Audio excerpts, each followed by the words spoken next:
I heard you talking last week really openly and really passionately about the times you've been in off the field and having to lead the club and you be the person with the microphone stuck under your nose and all of that kind of thing.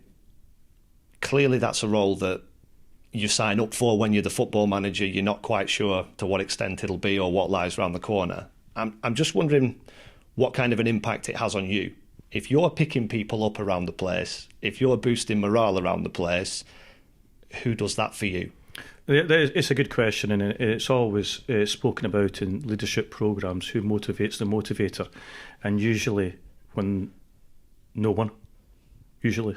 That is the problem in society. In big organisations, that is left to the manager, and usually in football as well, because in organisations, social media interest is not the same, and there is the hierarchy that are able to come out and help. But in a football scenario, the manager's always usually left out in a limb. And I always say is when a manager picks up a Manager of the Month award, they've got 5, 10, 15 people around them, but when the manager goes out the door, he's got him and his black bag that go out the door. And that's the reality of football management, and it's not right, but it's just the way that some clubs work. How are you bearing up then in this situation? Because you've got football matches to win and all sorts of other stuff going on, and then people like us asking you questions about it. Yeah, I mean, we've got to. It's not. Is it part of our job? Well, I don't think that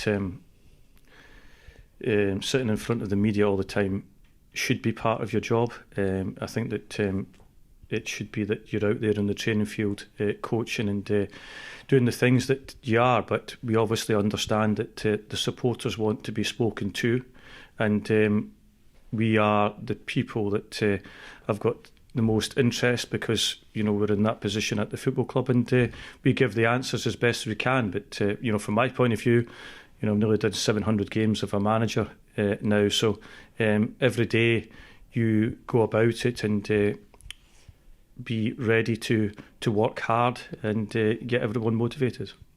When you speak about the influences and the things that affect results, non-football related, off the field related, is that sometimes a bit of a no-win situation? Because if you don't talk about it and say, I'm only talking about football, then no one will talk about it and speculation builds in a vacuum. But if you do talk about it, there'll be a section of people that say, excuses, we're not talking about the football. Yeah, I mean, I think that it's very difficult because, when you do come out and speak about it, people say then it's an excuse.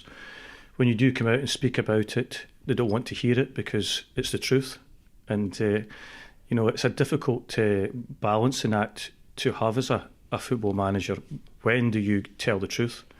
And when do you tell people around about you what they want to hear and only what they want to hear? And, that's the difficulty of being a football manager. But, I've always been one to go out and see how it is. And you've done that the whole season.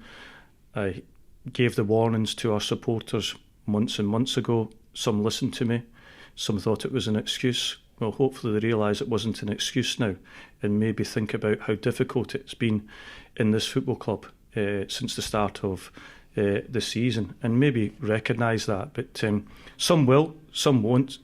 People have agendas and that's life.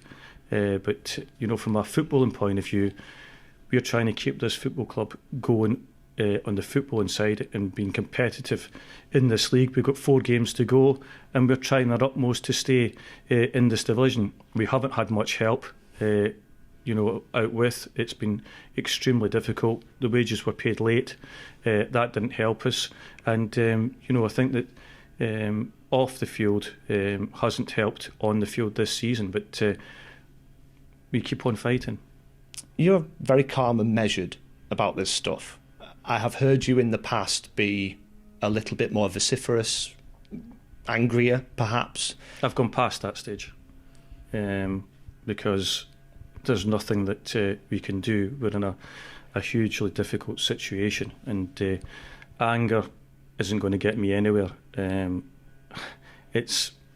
being left to do what I've got left to do. At this football club, we're in a very difficult situation, and all I'm trying to do is keep our players motivated and ready to go on a Saturday when the circumstances round about us is very difficult. But you have been angry. I have been angry, yeah, and I am still angry. Listen, I'm boiling inside. I'm absolutely raging inside, but unfortunately, you just can't say what you want to say. Do you feel like you've been let down? I've definitely been let down. And listen, the people above me have told me that, and they have spoken to me face to face and told me that I've been let down. And but I'm here as a manager of the football club to try and keep things going. Does that 700 games of experience give you the sort of conduit to turn that boiling into out there on the football pitch to try and get results? And how do you do that to players as well? Yeah, that's a difficulty because it's a balancing act. And, when you're a manager and you're raging inside and you understand, some players don't understand what's going on inside, and players just want to play football, and we're trying to get the best out of them on the field, and we saw that at Portsmouth last week.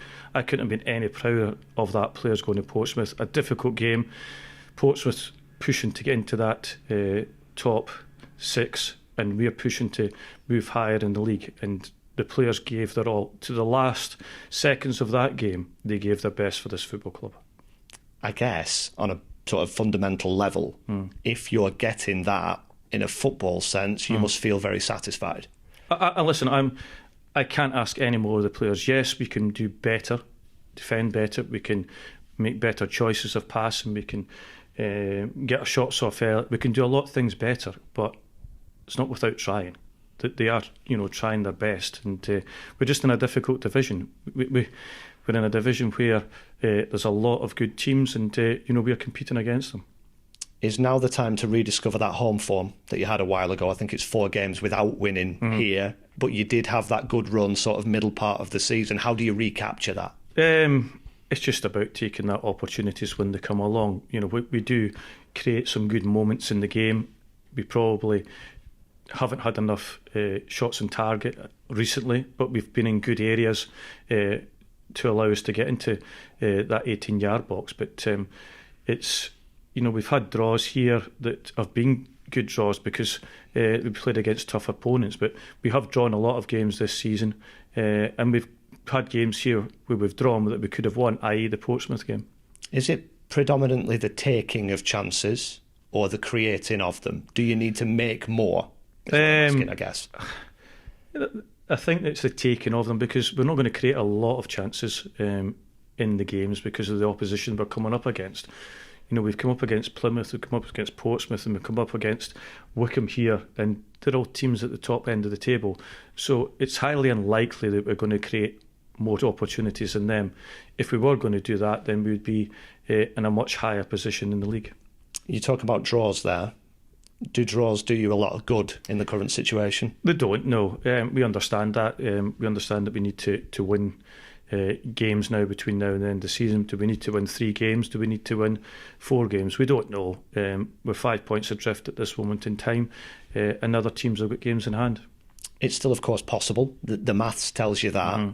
If you were to find a way to win 3 or 4 of these final games and even give yourselves a chance, where would that rank in what you've done in your career? Yeah, if we were able to stay in this division, it would be the same, as last year. Last year we were up against it, and with 13 games to go, and we overcame, that situation. This time it's a bigger hurdle to cross because we're 5 points adrift. You got, I think, double figures points from your last 5 or 6 games last season. Does it help that you and a lot of the people around the club and in the changing room will have been there and done that before? Yeah, it does help, and I think that the supporters at home have seen it last season as well, when we obviously beat Oxford at home. We went away to Charlton and won as well, so we understand that these occasions can happen, and we've done it in the past.